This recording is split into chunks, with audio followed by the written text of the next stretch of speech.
That was quite an expo for all of us. I'm a civil servant, and I'm not going to say what I do, on the side, but I know that Coach Didi, you left us and ran away. Yes. So, when you were there as a civil servant, how was your side hustle for you? To be honest, with the typical Nigerian civil service, we had too much time on our hands, so I decided to start going to school. I started going for online trainings and took leave to go on training, and then I started coaching. And like most people, I didn't think it was just a side hustle. And for me, it wasn't even a hustle in the beginning. It was just empowerment. It was personal development. I never knew I could make a career in coaching. And over time, I just hated going to work. When I'm coaching, I feel good. I love the excitement of coaching. And honestly, it was a no-brainer when I did realize that I just had to leave and concentrate fully on coaching. And I think that's one thing I have told so many, especially in retirement trainings. We have to do them earlier. That is why we have civil servants who retire and go into depression. Because all their life, the only thing they've been doing for 30, 35 years is one single thing. And then they retire, they don't know what to do. So they are, like when the expert here, the coach said something about agriculture. Agriculture is wide. And the value chain of agriculture is really, really wide. So there's so many things people can do. And about investing, about spending money, sometimes there are things you can do without really, he has just said it. Get the people who, people's wants, get the people who can supply, and be an intermediary. The problem is the middleman. Yeah, the middleman. The problem is, just like he said, we don't think. As a people, we don't think. So we rather wallow in self-pity and just blaming government, blaming everybody except ourselves. We don't take responsibility.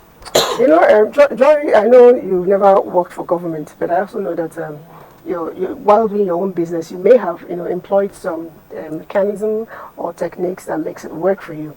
Going back on what the business coach told us, how does the social media, like you stressed, influence or assist you in your goals of achieving what you need to do? What I normally used to do before was doing contracts. And if you know this climate, it's a crazy climate.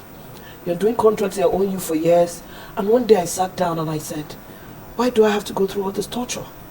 So I sat down and I said, look, let me do something else. Let me sell. Let me make clothes. Like the coach said, you don't have to open a shop.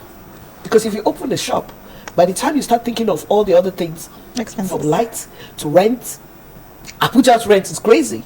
So you now find out that those outfits that you want to sell, they're overpriced. So nobody's going to buy it from you. But one thing I noticed now that because I am online, I sell cheaper. I remembered the shirt I wore during my birthday. It's so expensive. But guess what? I've dropped down the price. As at today, I already have orders for 50. Wow. So you see, the thing here is that you have to think outside the box. I like to cook. So, like I said, when my friends came into town, they now realized that they didn't have places that they could eat Yoruba food. And what did they say? They said, can you do me ayamashi and all those kind of things? Because they don't see it around. And I did them. And I know that the thing is that people are waiting to see big money. But you see, one thing I love about this money is that it sorts my needs. Needs are very important, from your lights to your gas to your fuel for your car. Those necessities. Because I always tell people that there are necessities and there are others. Because I always tell people that, look, if you can have money that can sort your daily need, then you are sorted. The only time that I feel so bad sometimes is that I go to the hospital and I see the bill that they give me and I say, God, if I don't work, how do I pay these bills? So the thing now is that all of us have to sit down and just decide that, look, we have to do hustle. He keeps saying 1 million, 1 million, 1 million. I'm praying that I'll be able to think like he thinks, and let me be making 1 million every month. If I can make 1 million every month, I'm good to go. Yeah. I went to Abuja last week. The normal me is that I make the things in Adire.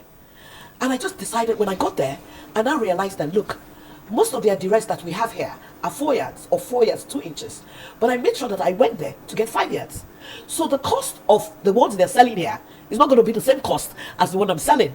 And I said, okay, do you want to buy the Adire itself, or do you want me to make it? I realize now that I'm selling the Adire itself and I'm making more money. And I just opted out to do, you make, you sell. So you have to be smart. When it so that way it comes out options, giving people your customers options. Yes, I'm giving my customers options. So and I'm making my money back. And I want ayamashis too a bit.